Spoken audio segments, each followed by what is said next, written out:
વલસાડ જિલ્લામાં હવામાન વિભાગની આગાહી પ્રમાણે વહેલી સવારે વાતાવરણમાં પલટો આવ્યો છે। વલસાડ જિલ્લાના વિવિધ વિસ્તારમાં વરસાદ થતા પંથકમાં ઠંડક પ્રસરી છે। સાથે જ વરસાદ થતા ખેડૂતોના પાકને નુકસાન થવાની ભીતિ પણ સેવાઈ રહી છે। ખાસ કરીને કેરીના પાકને નુકસાન થવાની શક્યતા ખેડૂતો ચિંતામાં મુકાયા છે। વધુ વિગતો સાથે અમારા સંવાદદાતા જાવેદ ખાન જોડાઈ ગયા છે। જાવેદ, ભારે ઉકળાટ અને બફારા બાદ વરસાદી માહોલ કયા વિસ્તારમાં કેવો વરસાદ?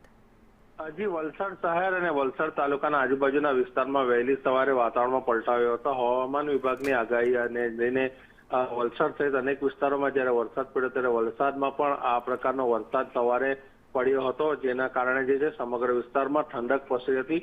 સાથે સાથે જે કેરીનો પાક છે, જે છેલ્લા મોડમાં હોય છે અને જેને ઉતારવાનો હોય છે, તે સમયે આ વરસાદ પડતા ક્યાંક ખેડૂતોને પણ જે છે ચિંતા સતાવી હતી અને વરસાદ જે છે ભારે ઉકળાટ બાદ પડતા ઠંડક પ્રસરી છે સમગ્ર વિસ્તારમાં।